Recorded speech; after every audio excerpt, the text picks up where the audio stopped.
Blog Talk Radio. The violators, knuckleheads, crumbs, and chain snatchers, terrorizing with numbers, attitude, and stature.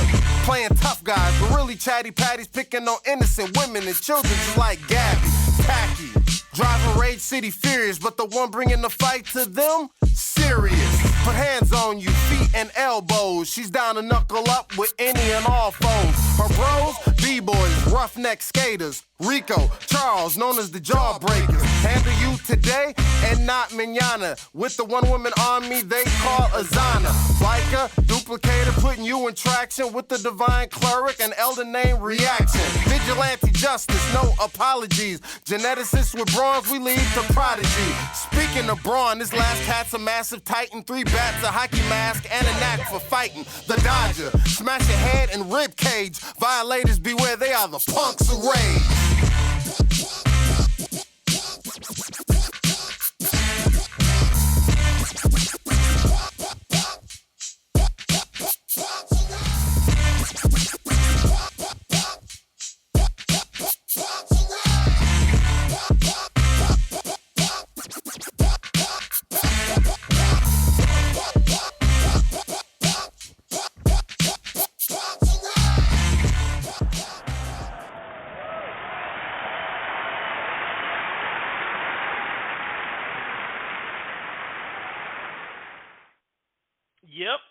Yep, I'm ready.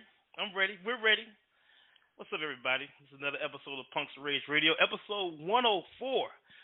Shouts out to everybody who's been listening. Your numbers looking pretty good. Thank you guys for tuning in to this, especially for this series we got going on right now. This is one of the special ones, man. We're doing Black Age Domination for the entire month of February. We've had the three of the four founders of the Black Age movement. We've had Mr. Yumi Odom, we've had Mr. Andre Batts, and Mr. Joseph Wheeler. And tonight, we're going to have the father of the Black Age himself, Mr. Turtel Onli. This is where the movement started. I'm going to bring on my co-host real quick. Let me see. Mic check 1 2. Mic check 1 2. Yo, what up, D? Mic check. What's up, man? Man, I'm great, man. I'm in a supercharged mood, man. Like it's Microphone Misfits. It's fitting to be completing this part this way with Brother Turtel off of the day that I just had. I just did we had an early morning set, which usually I hate. We had early morning show, but at out in Waukegan, just got back not too long ago. It was a Black History show, and it wasn't really that many black kids. Oh, wow. Okay. It was a Black History show with at a school. I mean, there was a few here and there. There was a few peppered in there. Shout out to my crew, the Microphone Misfits. Shout out to Oakdale Elementary, and it made me think about this episode that we're about to have and some of the things, because it was a bunch of people that work at that school that have celebrating Black History Month. Mostly like a lot of Latino kids with a few black kids in there, and so they were really excited to have us, and it's just one of those things where it just made me think about some stuff that I always hear Turtel and them preach, which I understand and believe, but man, it's just like to see a bunch of people like that aren't black that are just open and celebrating Black history. It just made me think about the show, and it's just like, man, this is what it's supposed to be like. Saying black and talking about our history is not supposed to intimidate, like motherfuckers. So I'm like, it was, and I was just like, man, this is a clear example of what Turtel is talking about and what works. So man, I'm really pumped for this episode. I am too. I don't know, and I haven't. I didn't really. I had like a little bit of coffee earlier today, but nothing really now. And I'm pumped up. You know, I'm the same. So we probably gonna be going in tonight. So tonight, everybody. You know, like we said earlier, our special guest tonight is Turtel Onli. You know, this he's had a career. He'll tell you himself. And if you go to this page of this show, PUNXofRAGE Radio, um, Blog Talk Radio / PUNXofRAGE, you can look up episodes where we've had him on the show to talk about his career, a storied career into itself. This particular episode, we're going to focus more in on the Black Age of Comics convention, which he started 1993. So today, I didn't know this until I started doing my research when we about to do the show. 30-year anniversary. 30-year anniversary. I mean, not necessarily today, but this year will be the 30th mark of having that show in Chicago. I think, in my opinion, the people they know that. They rock that.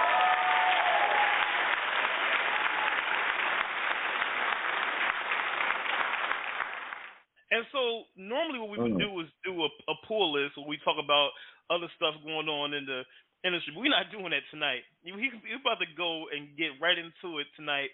But like I said before, you know, this is the anchor of this relay we've been on. We've had, you know, the other founders on earlier this whole week. Each Friday we've had one of these founders. Tonight we having the man who started it, and I'm about to bring him out right now.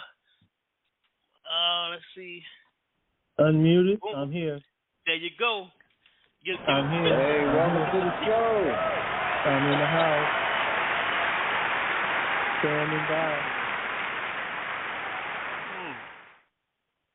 Just want to say straight up right off the bat, this has been a well-received series that we've had. I'm glad to see people are actually tuning in and checking it out or downloading it later and checking out what we said and, you know, about this legacy that we've got going. So shout out to you, man, straight up right off the bat for just starting this thing. So props for that, man. And welcome to the show. Thank you. Yes, man. Thank you. Can you hear me? I'm feel sure you can hear me, right? Yeah, we can hear you. We can hear you, Turtel. All right, good. I appreciate it all. It's an honor to be here. It's a privilege to be here, to be sitting on the hot seat with all the fun, fire, and funk of what indeed. it takes to be a part of Black Age domination. Before I get started, you know, I want to say a couple of things. I want to make it clear. You ain't got to be black to get your black on. At Copen State University, which is the HBCU, recently Kaylin Perez was crowned their first Latina queen. Okay? She's the queen of the college. She was the sophomore queen. She was the junior year queen. Okay, she's a Latina, but let's be for real. Latina country comes from where, not a country, but you think of where does it come from? So you end up in Spain, and Spain had been conquered by the Moors, and the Moors came from Africa, and Hannibal went through there to get to the Alps to get. You see what I'm getting at? Mm-hmm. So it's a lot of black everywhere. It's just how you look at it. It's how you look at it. So I know I'm mumbling, stumbling a little bit, but that's because I'm excited to be here, and I just want to say all praises to Kaylin Perez for standing up to be the almighty Miss Copen State University Queen in Baltimore. So now we can move on. Yeah, no, that's what's up, man. That's all about. When I was doing the research and, you know, coming into this one, because I think we've had you on a couple times before, and we went over like a lot of stuff, right? So I'm coming into this one, I'm like, man, I looked at the number.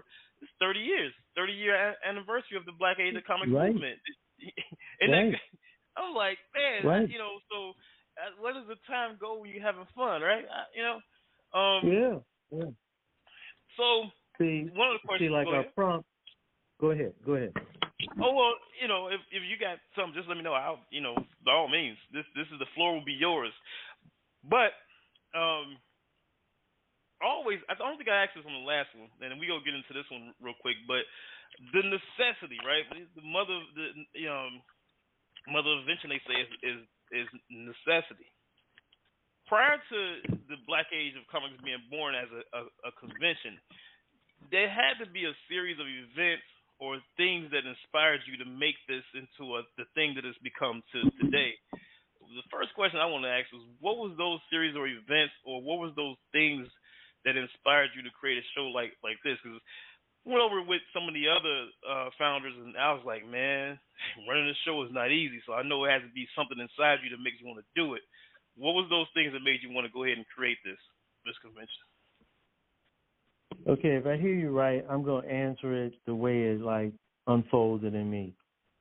I was part of the Black cultural revolution in the late 60s as a teenager in high school. And most people don't understand what the Black cultural revolution was. Well, that was when we decided as a people to move into self-determination, and we were going to call ourselves Black. And regardless of your complexion and your last name and your religion, we were going to bond in this thing called Blackness, which was going to be positive. Black is beautiful, Black pride, Black entrepreneurship, Black intelligence, and all of that. Because prior to that in the United States, Black was always projected as a negative and as vacant of any real value. So we turned it totally around, that Black was the affirming positive, and it was an internal cultural revolution. When we were doing this, I didn't start it. I became part of it, and we understood that it was like self-determination in a positive way. And so then later on, this thing called Black culture percolated. So the forerunner of that would have been the Honorable Elijah Muhammad and the Black Muslims, the original Nation of Islam, where he preached dignity and proper eating and healthy practices, and be a good family person and avoid crime, don't get into debt. And so growing up with that in the community, it was an imprint on me. So when I started moving, into being a professional artist and illustrator and looking at the comic book industry and the visual arts, I was thinking in terms of genres needed to fill the void. So to me, you look at the comic book industry, well, in the beginning, that's called the Golden Age. Then you get something called the Silver Age. You even get something called the Bronze Age. So my thesis was that if you come from a Black, African, urban, or alternative experience, that puts you in the Black Age. And when I launched the convention back in 1993 at the Southside Community Arts Center in the Bronzeville district of Chicago, my aim was that we would be the dominant force in the industry the same way we've dominated in other fields of expression and endeavor. Okay. Wow. Okay. So that was my ethos. And what I always, I was freelancing as a major market illustrator for different companies, and I was visiting mainstream offices. And a lot of times when I go to the office, they'd be shocked when I walked in that I was Black. Because, you look at my name, Turtel Onli, you don't know what that is. And then I show up, and they're like, what are you doing here? And I'm like, this dude is, nervous because he ain't used to talking to a brother. At least of all, in his office, talking about let's negotiate, And so I realized the need for a movement. Now, there's something else I bring up that people laugh at. But maybe around 1965, 66, I'm looking at American Bandstand on TV, and James Brown is on there with a flip chart talking about soul music. And he's talking about what soul is and what soul is not. And he's really explaining that soul music is a genre. And, you had people dancing to soul music and, blah, blah, blah. But that stayed with me, that there's such a thing as genres. And if you're doing something distinct, you need to categorize it and name it, and then you need to dominate it. So, that's product differentiation. So all these things percolated in me because I saw the void of it in the visual arts as a whole and in comic books as an industry specifically. So I looked to fill the gap. I looked to do what's not done because it needs to be done.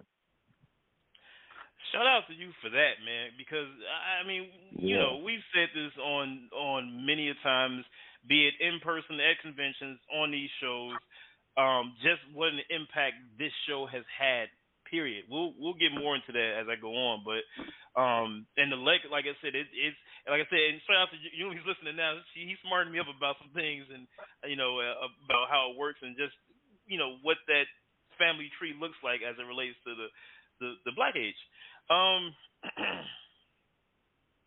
One of the questions you asked me, or when we was talking about doing this show, is before Black Age. Like, we go get into the comic book industry as a specific. What was it? How black was the industry prior to the launch of the Black Age? Like, '93 it launches, and Lord knows, I did some research. I came into the game as a comic book creator in '95, and I did my own research. And because when I was creating my own characters, I was like, one was Prodigy, and I've told this story before, probably many times, but I counted on one hand how many prominent black female characters there were out at that time, or before. So, one of the questions that we go over: how black was the industry prior to the Black Age?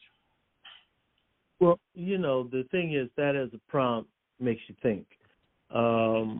Prior to the launch of the Black Age, and I want to give a shout out to Milestone Media, to Matt Wayne, Dennis Cowens, Mike Davis, and of course the beloved and departed Dwayne McDuffie, because we coordinated that February in 1993.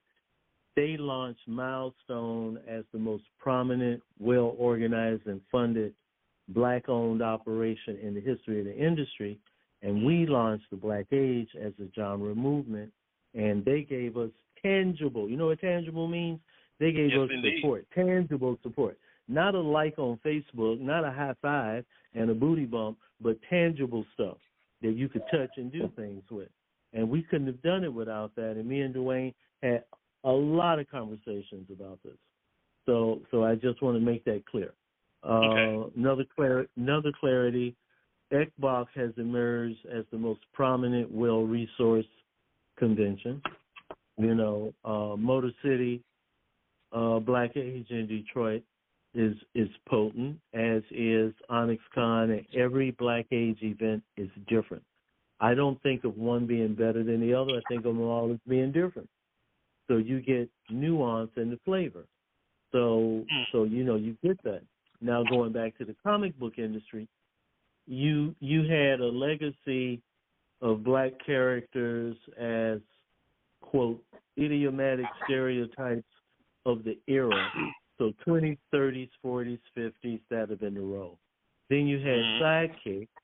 Then you get this crazy thing of you get a black guy with a power ring, or you get a black guy with a cape, or a black guy with some wings, or a black guy with an I-beam, or a black guy with a surfboard, or but they were never idiomatic and derivative of a black culture.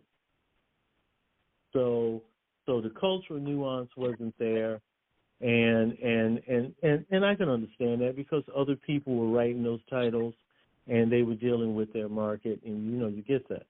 Then on the other hand, very important too. But go ahead. I didn't mean to cut the wisdom, but I just want to underline that. Right. That's a very important thing right there. It sounds like but this is very important. Anyway, go ahead. I'm sorry. I just wanted to underline that one. That's a strong statement right there. Well.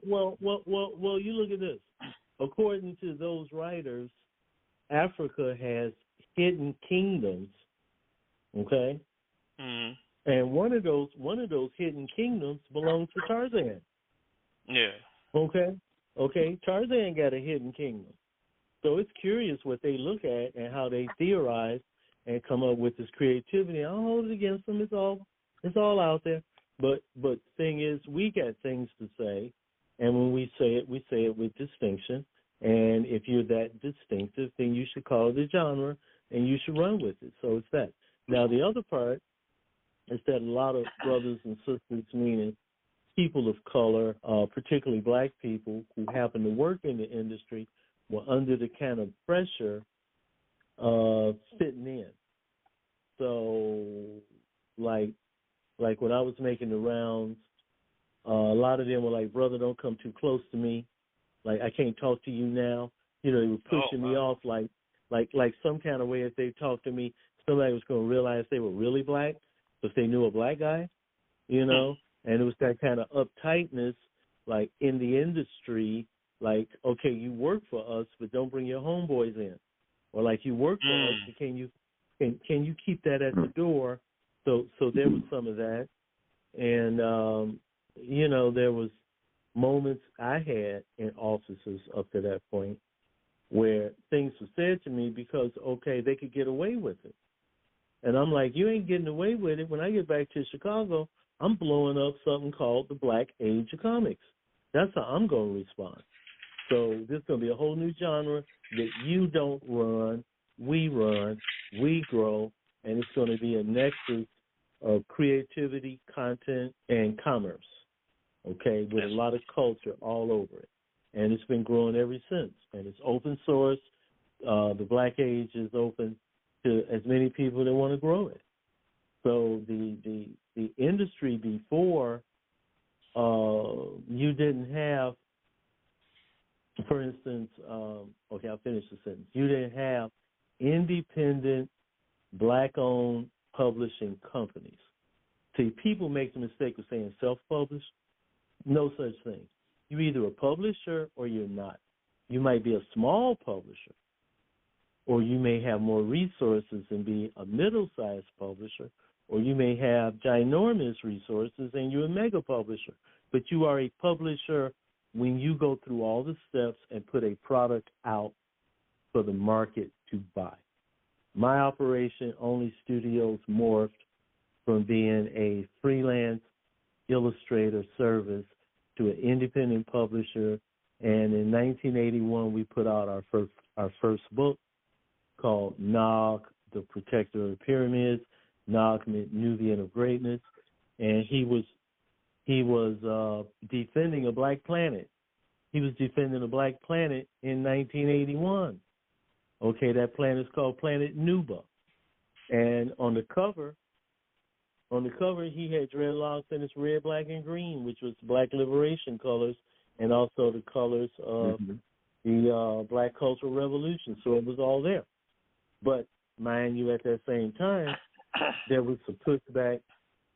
There was a pushback in the Black cultural nationalist community because they had never seen a black comic book.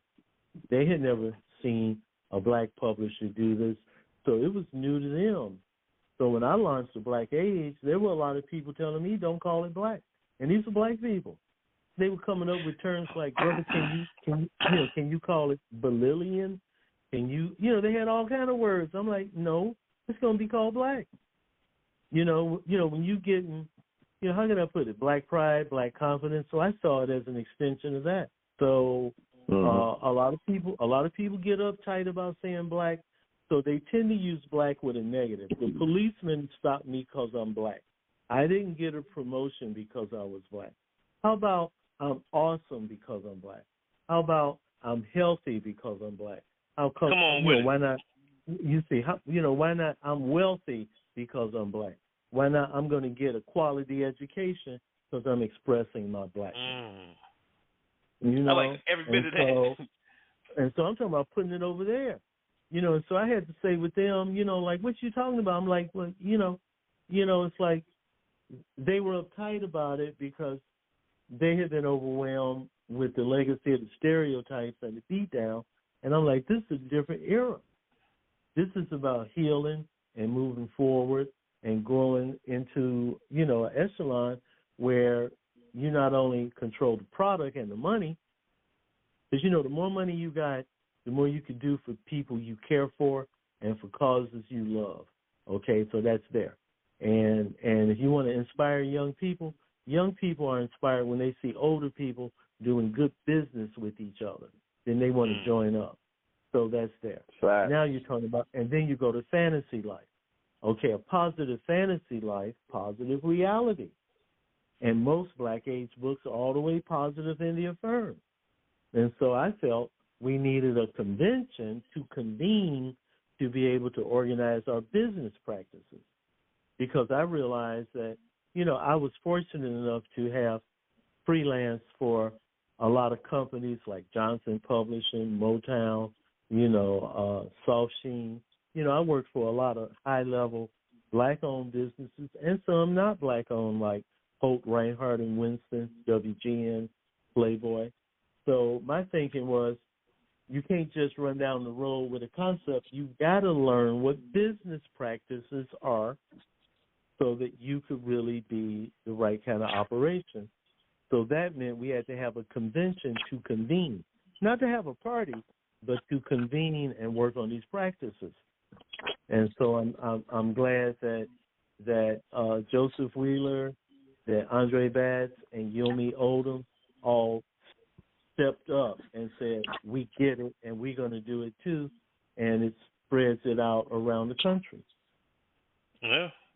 I think D-Nick had a quick question as well. Go ahead, D. Okay. Yeah. Oh, man, salute to you again, Turtel. I don't know how quick it is. Man, you talked about, like coming around this identity, as I understand it, and adding to the building upon this identity of being Black, and and of the different generation. My question is, man, it's a tough question, but it's something that I've been personally encountering, dealing with, and seeing. And us being distinct as representation gets higher on the superficial priority list, and these things. There's things are getting splintered. Black is kind of encompassing, as you said, it's encompassing of a lot of things, but there is an unfortunate side effect of that, which is people in their specific air quotes Black category are just being just communal to themselves, and whether you're talking about no, this is specifically for Caribbeans, we ain't Black like them, we Black like us. And if this is Africans over here, we ain't Black like them, Black like us, or and all of this, and and it's great to be distinct, but it's difficult when certain things are being divisive in certain natures. I would never accuse Black Age of being that. My question is, how do you recommend creators approach those divisiveness, and what are ways that we can protect each other, from being this and not hurting the other while being distinct in yourself. And I give this thing, I say that especially I remember the director of admissions at Penn State. The director of admissions at Penn State, he got fired a couple years ago because he got recorded making a statement. I prefer Africans over African Americans because you get the soul without the baggage. And there's a lot of that happening. There's a lot of people kind of, taking a specific group of Black people, African Americans or ADOSs. Wait, let me answer the question. Let me answer the question, please. We only got so much time. Okay, number one, the Black cultural movement is the biggest umbrella the planet Earth has ever seen. They're all under it. Denial is the river in Egypt that goes into Nubia. Denial is not, you could say you ain't what you are, and you ain't one of us. You can say that. You can say that all you want, but it's called diversity. In the idea of being black, it's room for everybody under that umbrella. It don't. This is the umbrella that shines the light. It don't block the light. Okay, so everybody's included. So those temporary moments where somebody want to say, I prefer this to that, go for it. It's still my black brother and sister. And like I said, you ain't even got to be black to get your black on. So if you in on it, you one of us too. You know, what do they say? You better watch out, because once you go black, you might never go back. Okay? And so it's there. So I ain't got no wavelength for what seems to be diversity, because people got conflicts. If they got conflicts, they'll catch up. The truth is slow with everybody. But the truth is fact. It's like science. There was something called the Black Cultural Revolution. It was successful. It is cascading. So if one has a preference, pick and choose all you want to. Go for it. It's all out here. That is the diversity of your choices with black people. So if you're getting black people from the Americas that unfortunately were here by way of the slave process, well, we the ones that in the belly of the beast came up with the revolution and said, you know what, it's all of us. So we reached out to the Caribbean, we reached out into Africa, and then we reached out deeper and looked at the DNA and said, wait a minute, all people came out of Africa. So that means the Gaelic people are African. That means the Teutonic people are African. Okay, that means the Anglo people are African, because everybody, Garden of Eden was in Africa. So that's the oneness. So how we want to subdivide it, that happens. That happens. Okay. That's opinionation. Everybody got a choice. Some people like honey. Some people like saccharin. Some people like sugar. Guess what? It's all called a sweetener. Okay. All right. So that's just how that rolls. Okay. So I just want to thank you for that. I just want to make sure I'm processing that information clear. So I'm putting it in layman's terms of my understanding. So you say just endure it and it'll correct itself the way it's supposed to be corrected. Am I not at all I said. I said see beyond it. Okay. I said see beyond it. Okay, you got to see the bigger picture. Okay, a lot of people don't see the bigger picture. Okay, it is a revolution that happened and it's still cascading. Black culture is the youngest culture on the planet. We just did this in the 60s. Just in the 60s, we turned around and said black. Okay, to show you how deep it is, one time I was listening to public radio, and there was some deep revolutionary people out of an Islamic state, and they talking about kill the great Satan, meaning the United States. And what are they playing? Fight the power. Okay? They playing fight the power. All right? Okay, when I was living in France, I went to a club, everybody in there partying, and they playing James Brown, Get Up, the Good Foot. Okay, culture is there. We're winning the culture wars. The question is commerce. Commerce is important. You go in the playground and somebody insults you. If you get tied up in the insult, you might forget to go to class. You might forget your lesson. You might get a low GPA. You might not graduate. You might not do things. These are distractions. I'm saying stay focused.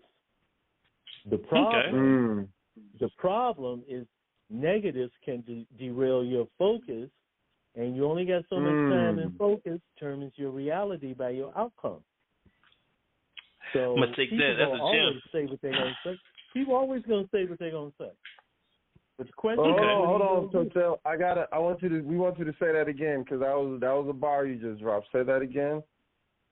I'm not sure how I said it, but it's about your focus. Your focus determines your reality. And that the negativity that people throw at you is a distraction to derail your focus. You ever play basketball? You go into the basket and the dude give you a cheap shot, he going to hit you because he can't stop you. You stay focused, you just roll off of that and do a finger roll. Or you do hang time. Or you do a triple pump. And you score on him and you don't even call foul. You just give him a dirty look and go down court and say game over. I got one. Okay. Man, thank you for that. Yeah, that was a gem. So a lot of times we talk about like the impact of the Black Age or the progress. One of the things I like, and since you've been there since day one to now, what's been some of the stuff you've noticed? What's the progress you've seen that has happened since it started, since the Black Age started in '93 to like now? What are some of the things you've seen take place? And some of the stuff is obvious. Like we've had 3 other founders who came after you who are actually listening to the show now, and shout out to all you guys, Yumi, Andre, Joseph. Some of the progress that you've seen happen over the last 3 decades with the Black Age. Okay. When I first started this, it seemed like I owned every that a black person had published, and it might have been 15 books. Okay, and I had them all. I had them all on the table. I had them all on the table at the first event, and Milestone hadn't released its products yet. Okay, and so from then to now, I have no idea how many books are out there. It's way more than 15. Okay, and it's all kind of styles and it's all kind of treatments. So the fact that so many people have seen the model of going to publish their ideas out and put it out as a product, there's that threshold. Number 2, the different conventions and the mentoring, people like Eric Battle, people like Larry Stroman, have mentored a lot of people, have opened a lot of doors that we see a lot more people of color, meaning Asian or Mexican or Puerto Rican or Black Americans, that are working comfortably mainstream and able to be who they are culturally, that they don't have to become a brown white person, a black white person, a, quote, beige white person.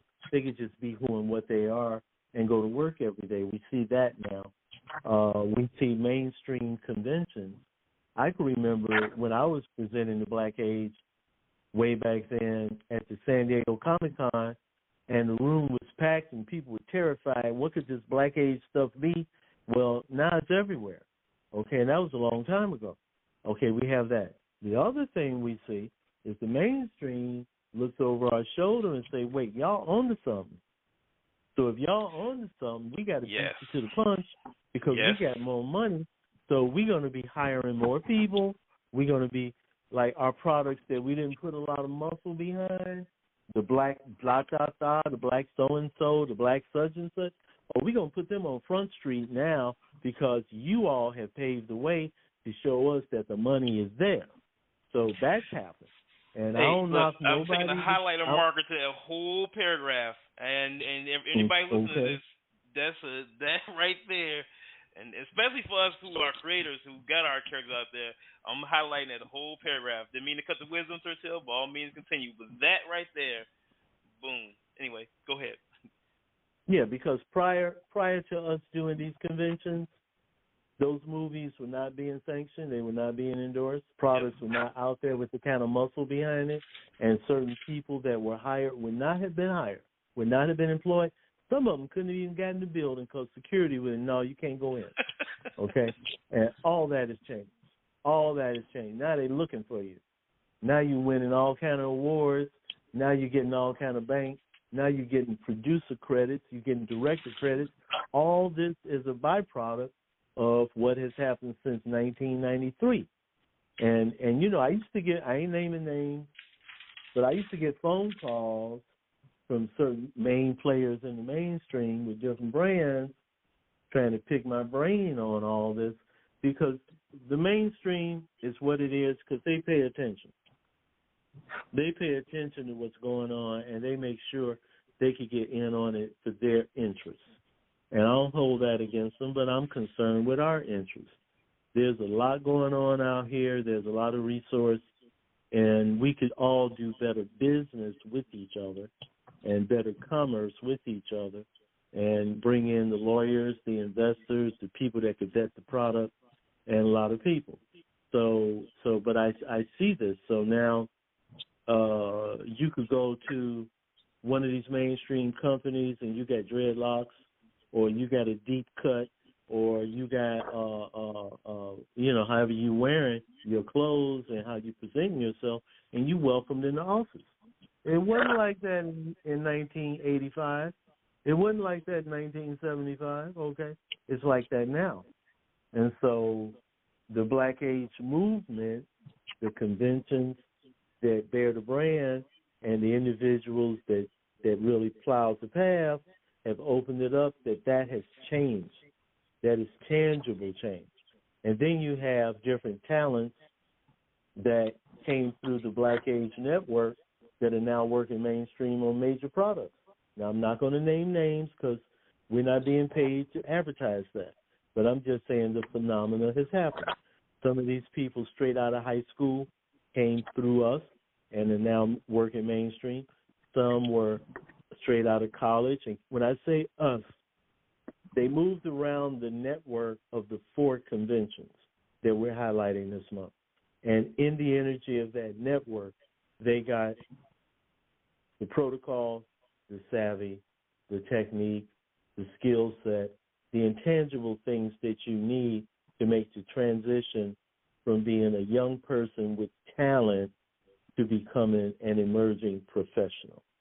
That gap, we've provided the pathway to that gap for a number of people that when you go to a regular comic book store, their product is there, meaning their illustrations or their storylines, it's delivered. It's delivered. That's why we call it domination, because we've had that impact everywhere. That's what's up. Listen, man. And I'll say this too, as it relates to, you just said the perfect example of how it can affect somebody's career and livelihood, and going through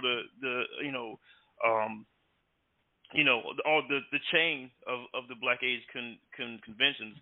I like to say something else on, from me. Like I've gone to all of them except for Andre's in Detroit, and to have a place where you can go, because for a minute, and even now, and D-Nick can attest to this, and some of the people listening can attest to this, fellow creators, those doors are being closed at some of these mainstream shows, or not closed. I'm going to rephrase that.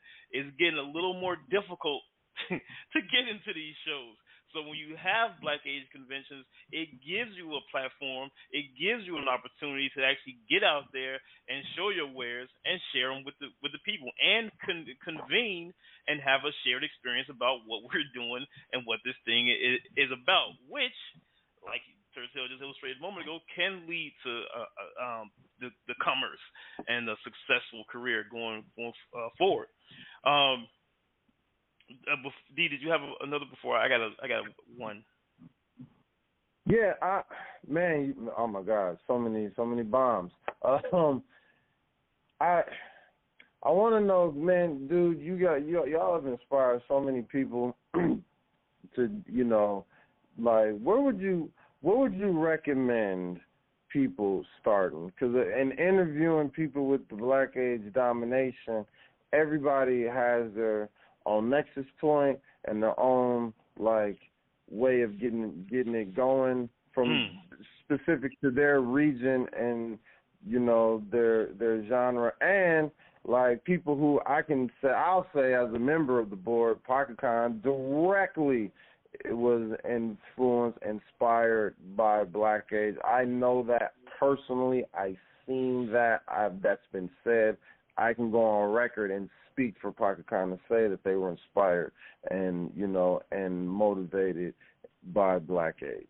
I would ask for you, what would you, because about the next generation, where would you tell new creators that are looking to start a convention or looking to go on that legacy?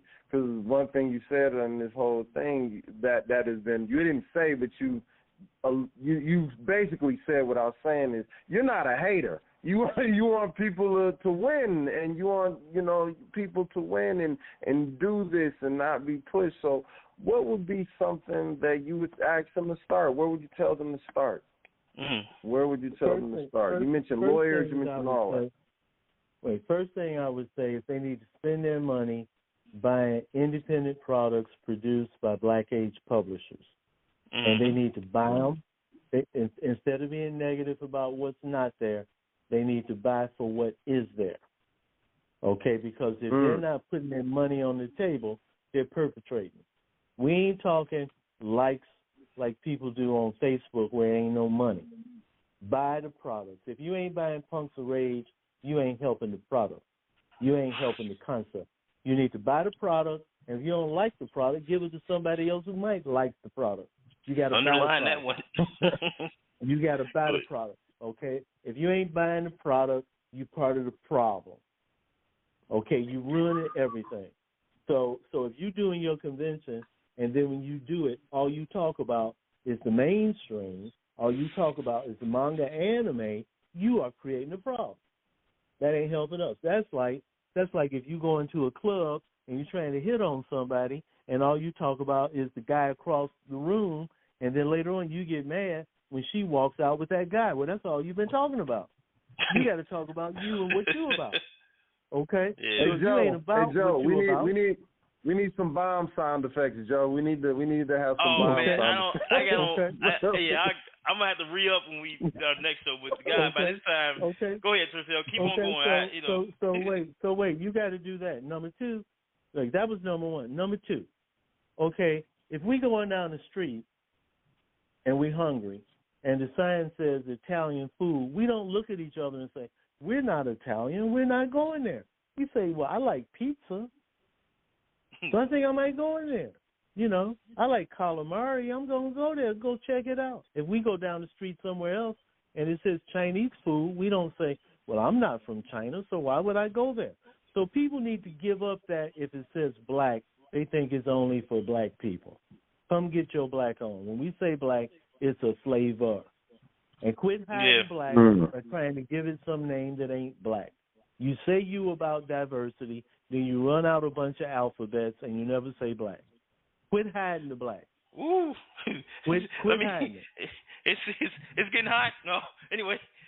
Okay. But quit hiding the black. I've always thought that was a dope thing that you didn't try to hide it in something like all the people got black in the title of their convention, and we shouldn't have to feel like we should run away from that title. Like wait, let me get in number three. If you talk to any of the so-called non-black people, the white people, the Mexican people, the Chinese people that have attended our events, they'll all tell you they were embraced and welcomed. Absolutely. Okay, they share tables with us. They share tables with us. We bump together. We talk together. They've contributed products. Okay, you will see it. It is totally embracing and welcoming. People be like, where are all the positive black men? Go to a black age event. You'll see them all there with other people. I don't have the effect, D-Nick, but I can only do the boom sound. Boom. That's one. Because we always say that.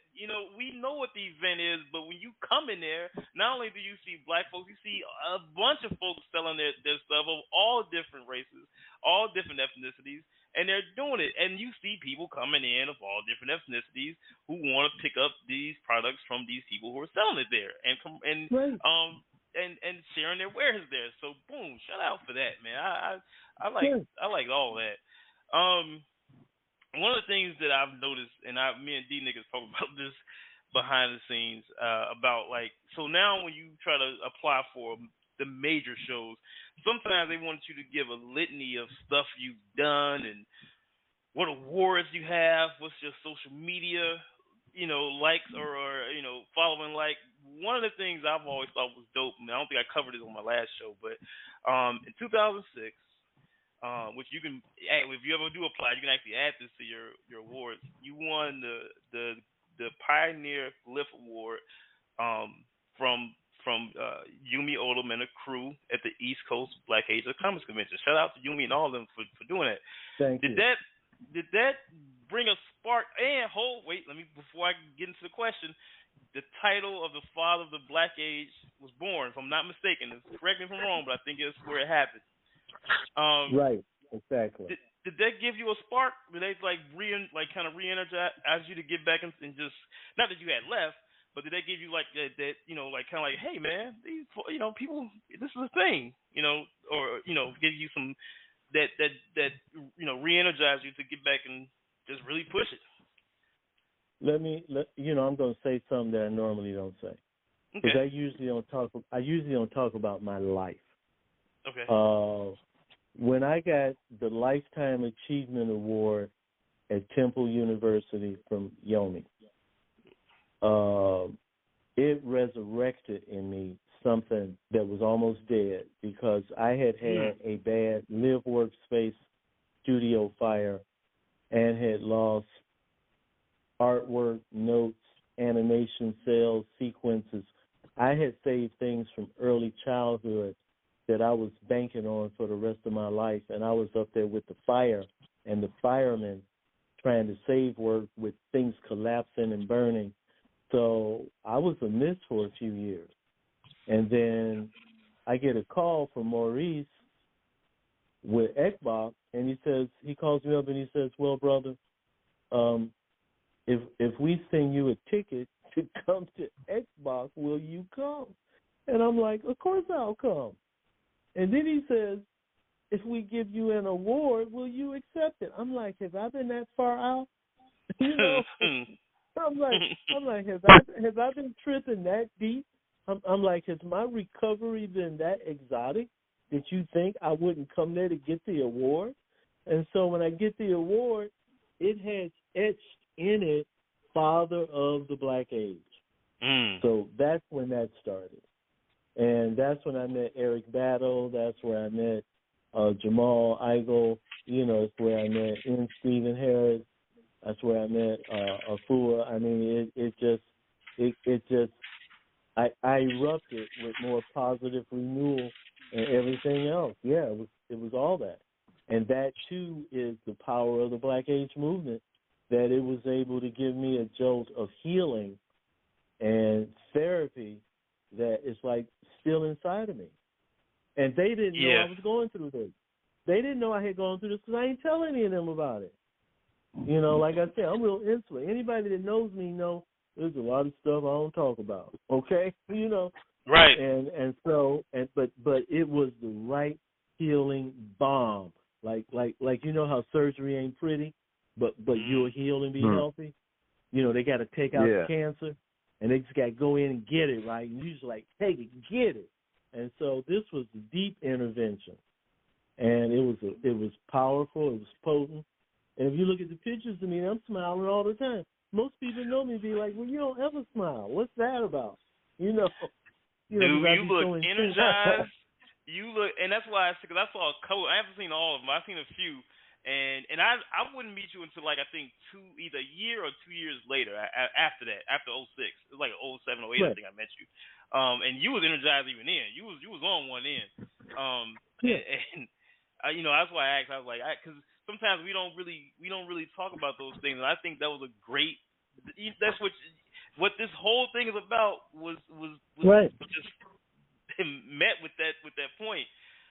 So I wanted to, and like I said, you can put that on your resume now when you're applying for these shows. They actually ask about that. Have you won any awards? I'm like, oh God, I've won nothing. So but shout out to Yumi and Maurice and that whole crew, man. Y'all, I mean, that's incredible.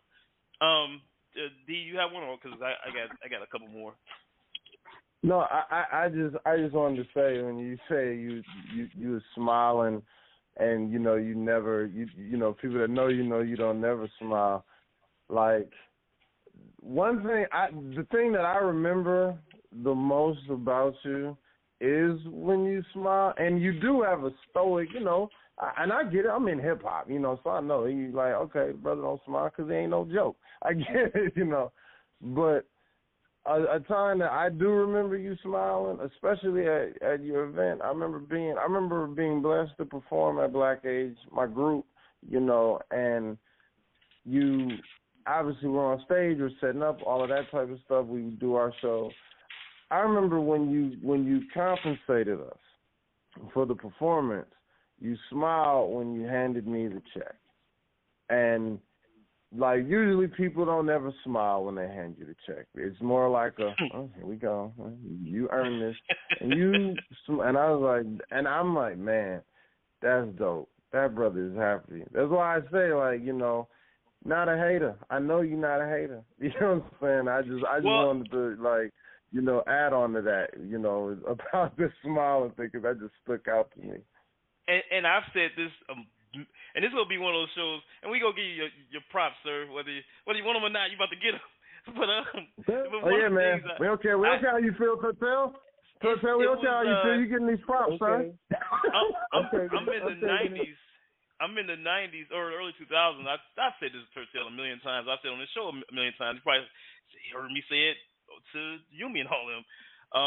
When people was talking about you, I never heard anything bad. All I heard was it was the opposite of that. It was like, you gotta meet this guy. You live in Chicago, you gotta meet him. I had heard from people who I knew, Daryl and Preston, all these folks. And I'm like, who is he now? What's his name? Turtel Onli. I was like, okay.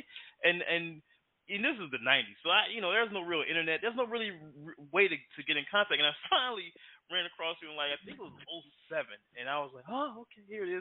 And it was all of that, man. And that's like, this is fresh after Ekbach, so I knew, you was the energy was glowing. It was like a halo, coming off this man. He's ready to rock and roll and do this thing, and I was ready to join. I said, I gotta be a part of this, and so I did my first Black Age, I think in 07, I think, something like that. But anyway, just wanted to give you props for that, man, because that was dope.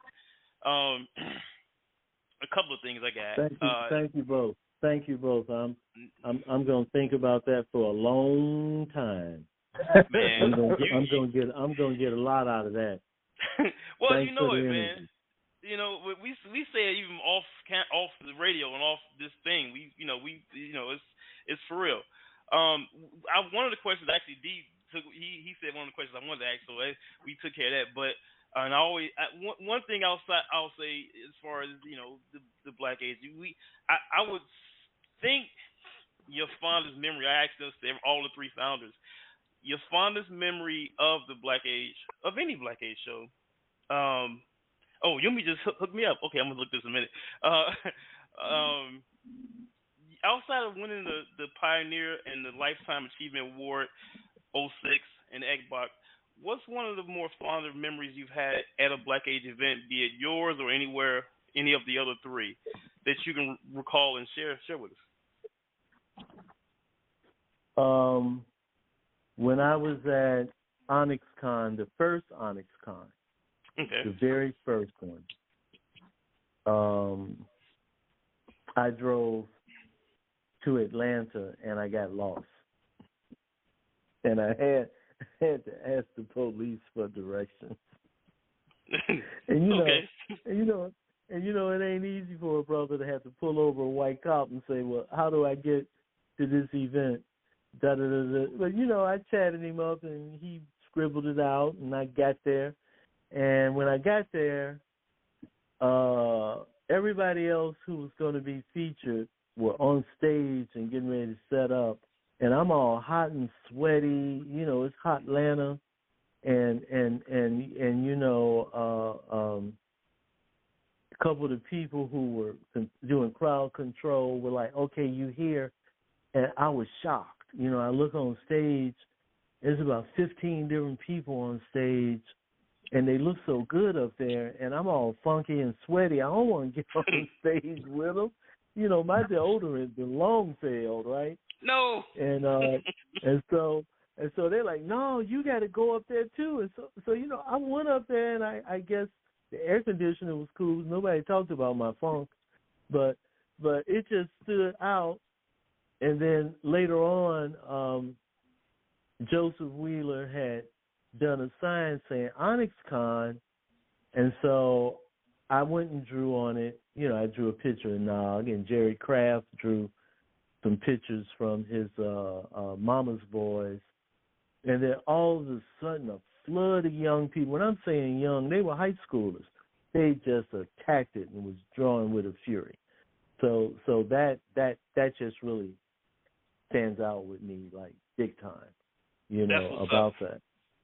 And then in Chicago, I had Eric and Steven come in one year.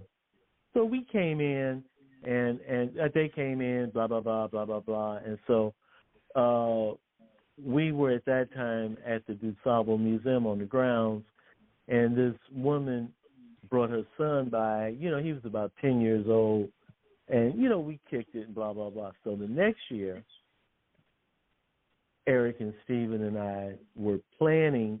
It was like we were having breakfast at a restaurant the next year, and that same little boy walked by the restaurant with his mother and looked in the window and saw us. We didn't see him. He saw us. And he grabbed his mother and made her stop. And then he told her, and then he came into the restaurant to say, "Hi, y'all, it's me." Oh, wow. And Eric recognized me. Eric was like, "Oh, yeah." Well, as it was just a crazy moment, right? So those kind of moments to me are real magical. And it's got nothing to do with money and all that. It's like it's when you're doing something right. Well, I'll say this, and this is funny for me, and just as it relates to you and Stephen Harris and Eric Battle. For people who don't know these guys, they all with Stephen and Eric used to wear locks, long locks. I don't think I met them before, and I couldn't tell each one from the other. And the day I show up, Turtel rolled in. He's driving them, right? And I got my little carrying case, and I'm trying to go into the little place, and Steven pops out, and I say, "Hey, Steve," and then Eric pops out, and I'm confused. I stand there stuck, like, and then Turtel popped out, and they all looking the same, and I almost had like a stroke right there, trying to figure out who's who, what's going on. It was a tripped out moment, and to co-sign what you just said about that kid experience with you and Eric and Steve, we had one at DuSable. It was a kid who visited us. One black age, he was a little bitty boy. Like, he was trying to be an artist. He was about up to my, real little. They had another booth somewhere at another part. Maybe 4 years later, we saw this kid again. At least I saw him. I don't think Steve was there that year. And he had grew up, and he remembered us. Came over, and he got better. He's a better artist now. That was like maybe a 4-year gap, and I don't know what he's doing now, but at that point, all he wanted to do was draw and do comics. So that's just putting more into that pot right there. What you just said, that's what it is. I got one more because we started running a little bit out of time, but I want to get this in before we run out of time.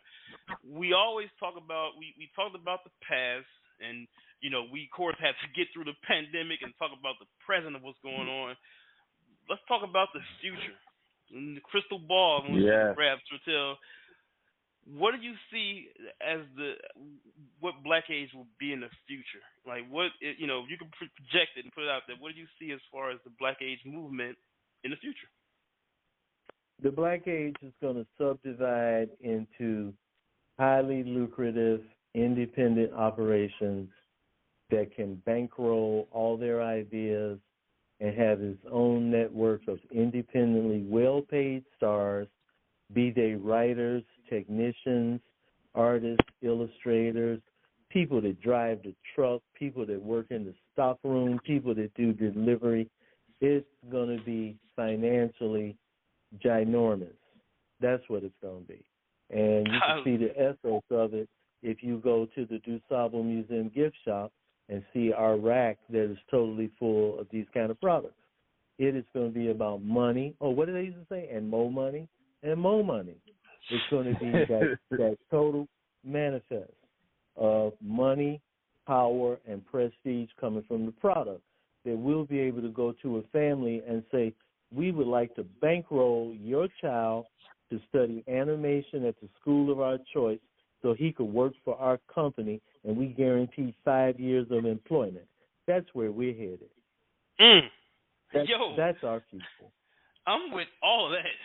I'm with every bit of that right there. I will add some things. Hold on, Joe. I will add some things. They will also have media coverage by PUNXofRAGE Radio. Boom! And I really gotta get that bomb. I really gotta get that bomb sound effect. You're right. We'll work on that. But yeah. Man. At that point, PUNXofRAGE will have its own satellite. Woo! Talk to me. Talk to me right. I'm feeling that one too. And it'll have a ship that we could fly up to the satellite and do this. Man, hey, listen, hey man. Hey, as long as the Microphone Misfits can perform on that ship, I'm all good with that. Yeah. Now, one other just before we take off, but are you I mean, I should probably ask this to Andre. I know Joseph is doing acting more or less now, but are you working on any projects coming down the line, or any kind of thing that's new that we could get excited about, Turtel? You should be really excited, and you should be really afraid, because what I'm working on is beyond awesome. Okay. I'm stretching beyond like AI is trying to catch up with what I've already been doing for 30 years. Okay. So I got to create some more space. So my horror book, Sasa, is getting ready to be more horrible. As you see her interaction with the Rib Lady, we're going to see more of the outcome on Planet Nuba and the war for Planet Nuba.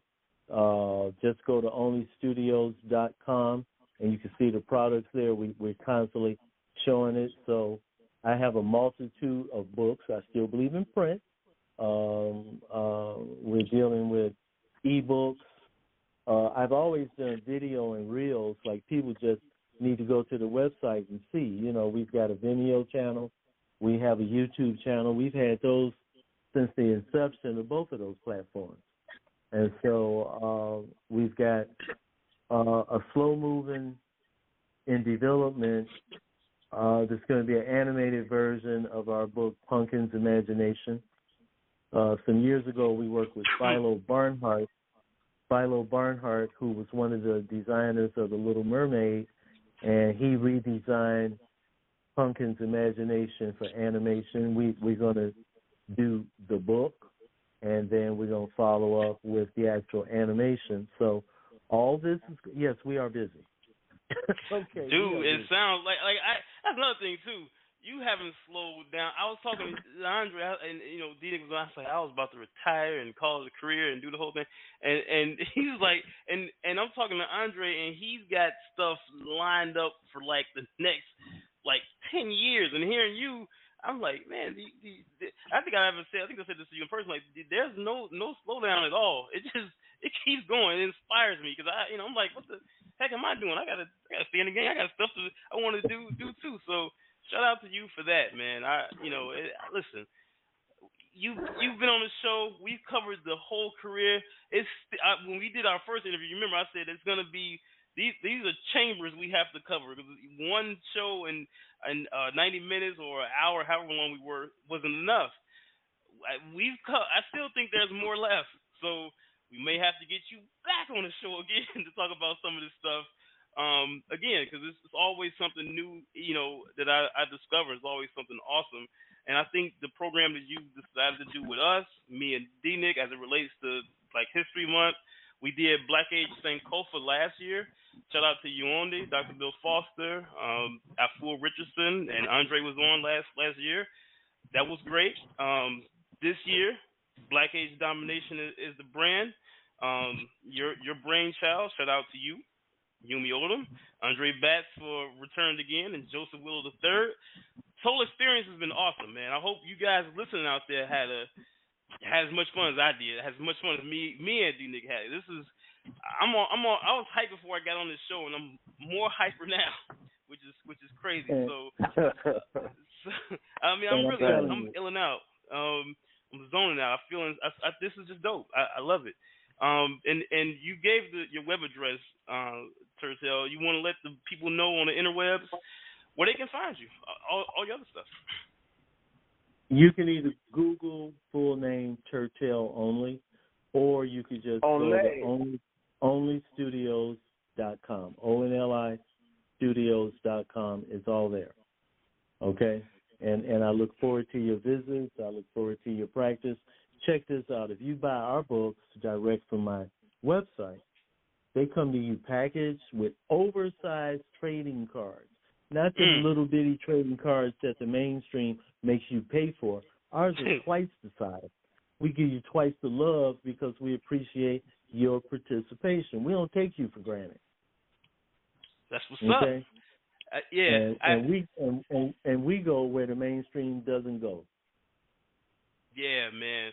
And you know, like we said before, I appreciate you. We appreciate you for having that and allowing us to have that, and all the rest of the founders for allowing us to have that platform. Thank you so very much for that. It's been a pleasure. D-Nick, you got anything else you want to say before we begin? Man, I just want to, like, I started at the top of the show. Like I said, I was on 10 at a concert this morning at a school that was not a predominantly black school, and as a disciple of the Black Age, you know, like your vision and your belief is alive and well, because those kids, obviously they liked our show, but they also got comics. The school brought comics, black comics written by a black dude, drawn by black people, to not a predominantly black school, not a predominantly black staff.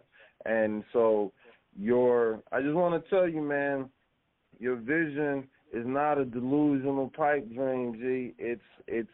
It's actually concrete. I've physically seen it. I've seen it today. I always knew it. I've always experienced it. I can tell you today that I've seen it today. So, man, keep up the good work and keep letting us know how to be fly. And when we go to that, to your status, you got to show us how to be fly in our later seasons. So word up. And you know, I can't say much more beyond that, man. That was D-Nick just put it down. You know, so thank you, Turtel, for coming down. I call him the one and only. You know, I know, but listen, that's what. There's only one. So thank you for coming down and just sharing this with us. This was great. And of course, I'm gonna talk to you behind the scenes, but we're about to get ready to wrap up. So, and the people, you know, the people. So thanks again, Turtel. Okay, thank you. All right.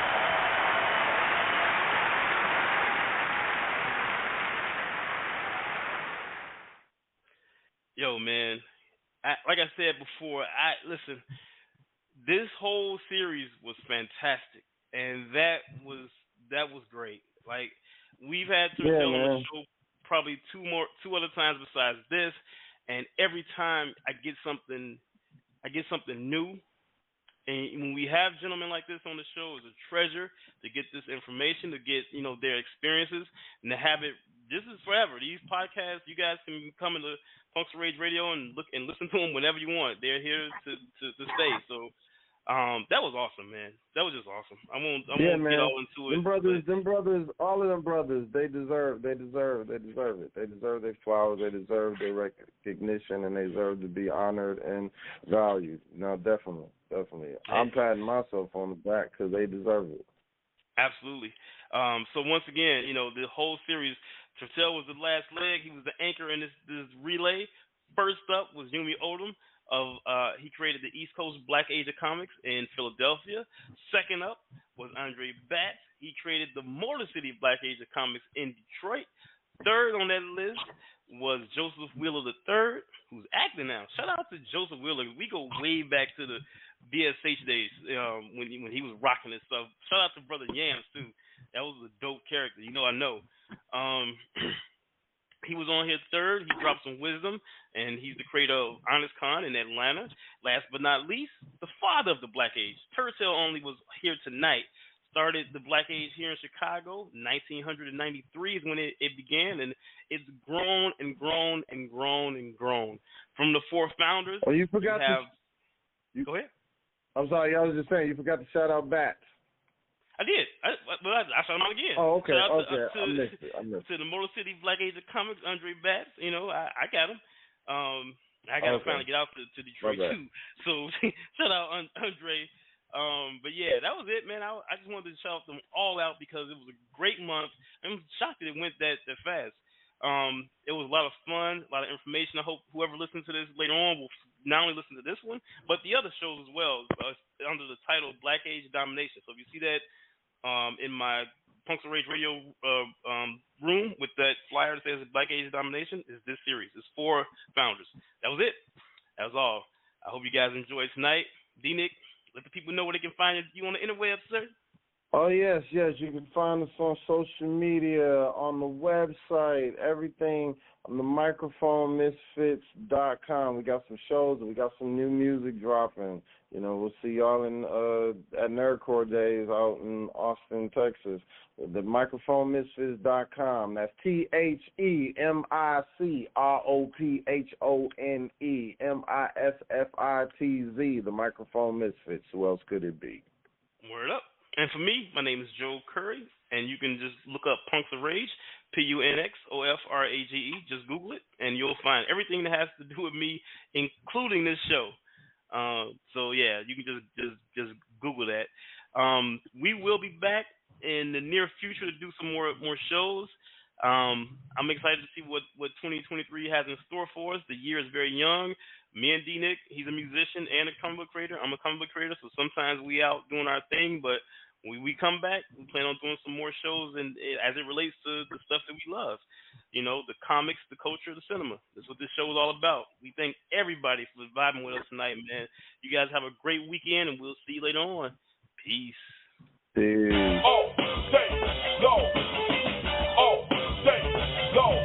The violators, knuckleheads, crumbs, and chain snatchers, terrorizing with numbers, attitude, and stature. Playing tough guys, but really chatty patties, picking on innocent women and children just like Gabby, Tacky. Driving Rage City furious, but the one bringing the fight to them, serious. Put hands on you, feet and elbows. She's down to knuckle up with any and all foes. Her bros, B-boys, roughneck skaters. Rico, Charles, known as the Jawbreakers. Handle you today and not manana. With the one-woman army they call Azana. Biker, duplicator, putting you in traction with the divine cleric and elder name Reaction. Vigilante justice, no apologies. Geneticists with bronze, we lead to prodigy. Speaking of brawn, this last hat's a massive titan. 3 bats, a hockey mask, and a knack for fighting. The Dodger, smash your head and rib cage. Violators beware, they are the punks of rage.